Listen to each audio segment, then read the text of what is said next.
So I know the bike isn't perfect just yet.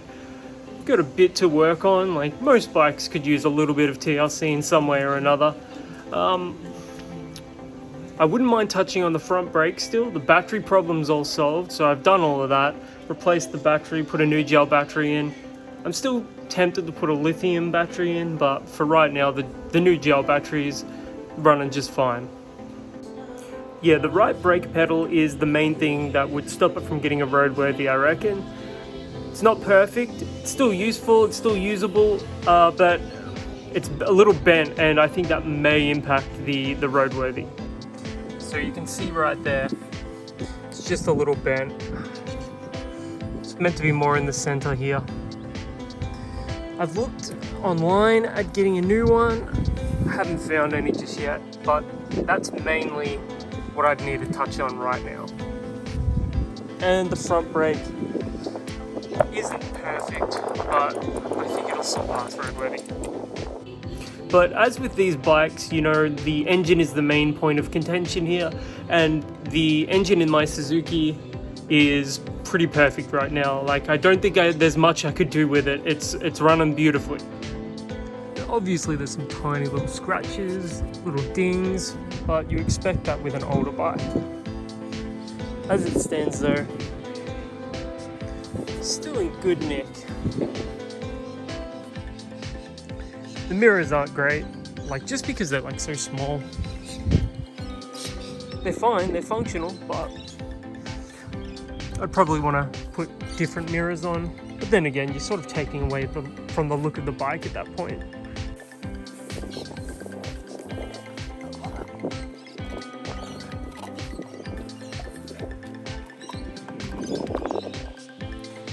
Also, the rear tire, it's getting pretty bald, so definitely use a new rear tire, so that's probably going to impact the roadworthy. But I mean, apart from that, we're pretty much golden. Now, a lot of people are going to be pretty critical of 250cc cruisers. They're not going to pull enough power for a freeway or a highway or whatever, but if you're only using it to just get around town, why do you need more than 250cc? You know, especially if you're only going low speeds. Like these bikes, these 250cc's, especially the cruisers, they handle beautifully at lower speeds. In my opinion, more so than some of the sportier bikes. So I think it largely comes down to how you prefer to sit on the bike and what sort of power you want in the lower revs.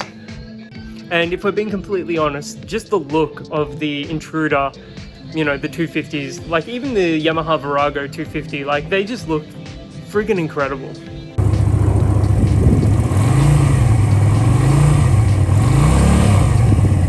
Don't want to over rev it, but yeah, sounds pretty good for a 250.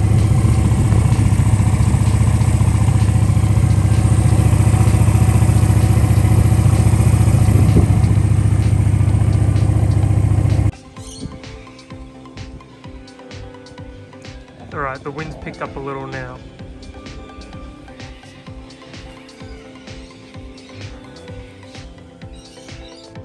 Should we put these old saddlebags on it?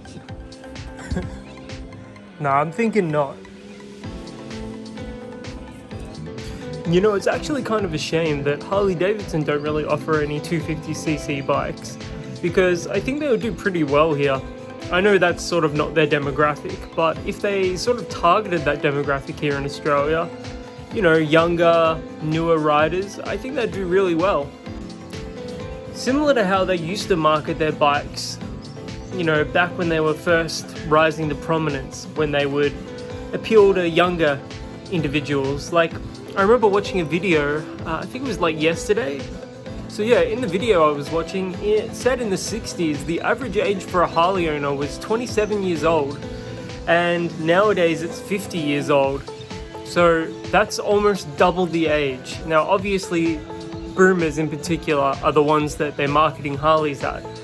But that's sort of like a fading demographic, so you would think that they would make more money, they would generate more business by constructing and designing bikes that appeal to younger, newer riders, rather than, you know, experienced older riders that are after, 1000cc bikes and beyond that.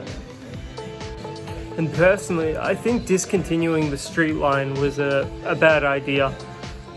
They should have just rebranded or, done something differently in regards to the street line. Because that Street 500 and the Street Rod 750, they were pretty sexy bikes, I'm not gonna lie.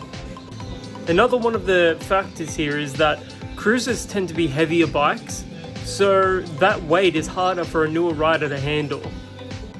Maybe the key here is for Harley to take a page out of the book of Yamaha and Suzuki and Kawasaki and Honda and develop lighter cruisers with smaller displacement engines so they appeal more to newer riders.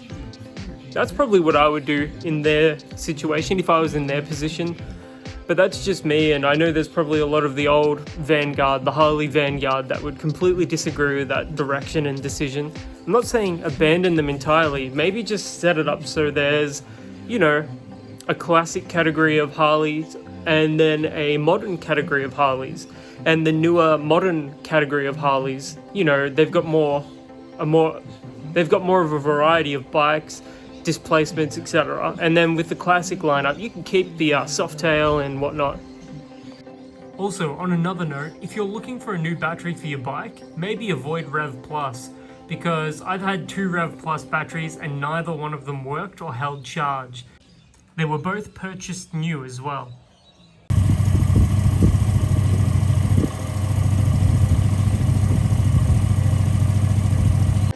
I've given it some more thought, and I actually wouldn't mind replacing all the cables and electrics in the bike. Just give it a bit of an update in that regard, but it's probably unnecessary. But it's something I'm going to look at doing